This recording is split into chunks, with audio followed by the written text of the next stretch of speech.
Many brawlers have tried their hand at tweaking and innovating the brawler genre, but none have stood as tall as Nintendo's Super Smash Bros. Series. Brawlout, developer Angry Mob's latest entry, aims to simplify the genre to its core tenets by delivering a charming and mechanically sound, albeit familiar, brawler experience. This preview covers the PC version played with the gamepad and does not include many features that will be present on full release. Brawlout's basic gameplay is familiar to anyone who has played a brawler before. 2 to 4 players are thrown into an arena to duke it out with fire punches, sword slashes, and ice beams. The goal is simple: knock the other players out of the arena and be the last one standing. Brawlout's cast, which currently sits at 8 fighters in early access, is varied enough, but not impressively so. Each fighter is visually distinct, and it makes it easy on a new player to learn movesets with clear visual feedback amidst the chaos of battle. However, I would have loved to see more imagination at play in the character design. The fundamental idea for each original character is a cartoon conversion of a real-life animal, a cat, bird, monkey, etc., and the characters are all roughly the same size and speed. Seeing as Brawlout is not restricted to designing characters from previously established lore or a specific overarching brand, I feel that there was a missed opportunity to really think outside of the box.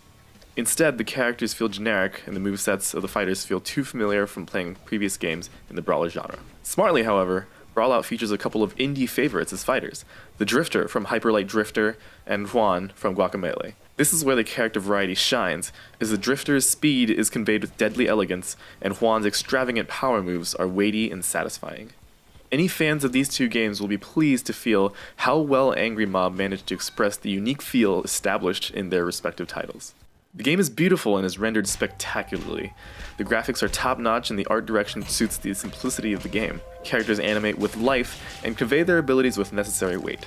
The most spectacular sights are the arenas, which vary from a lost kingdom sitting atop the deep blue ridges of a mountainside to the mellow orange sunset that engulfs an Egyptian water shrine. Brawlout's mechanical differentiator is the rage meter, which fills as you land hits or take damage. At 50%, you can activate a momentum and damage cancelling move that can save some distance for an easy recovery, or set up a counterattack on a comboing enemy.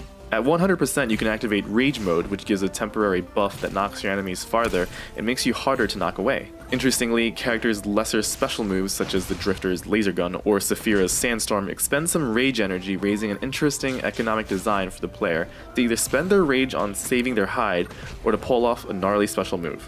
Unfortunately, however, the rage mechanics are not fully explained to the player, even in the advanced tutorials. Although the controls were responsive, I found transitioning between aerial and ground combos difficult due to the sluggish jumping. Locomotion in general didn't feel as precise as I wanted due to the lack of ways to cancel specific animations like climbing ledges or hitting the ground after being hit. Recoveries are more difficult due to their shorter range. Dashing, short hopping, and ledge grabbing are not 100% consistent, but they are by no means game-breaking. Performance is great, as I never experienced stuttering or dropped frames, even on the highest settings. I was also surprised at low latency 1 versus 1 matchmaking that also felt responsive. The only time I experienced a few network hitches was during 4-player private matches, although we were told ahead of time that this was being worked on for the full release. Another strong point is the menus and user experience. The menus are beautiful, responsive, and have certain key features.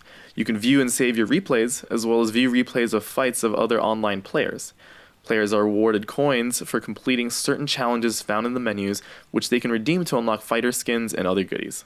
Controls are fully customizable, and you can even set an input lag in milliseconds to adjust to your playstyle.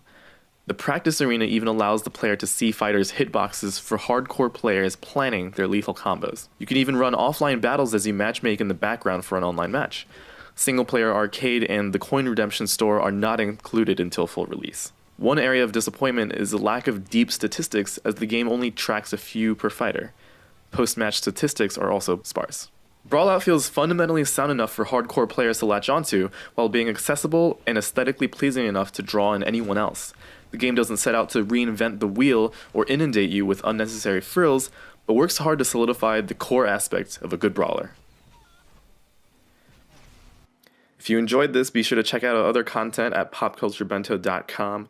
Follow us on Facebook, Twitter, and Instagram at popculturebento, and stay tuned for more reviews down the road.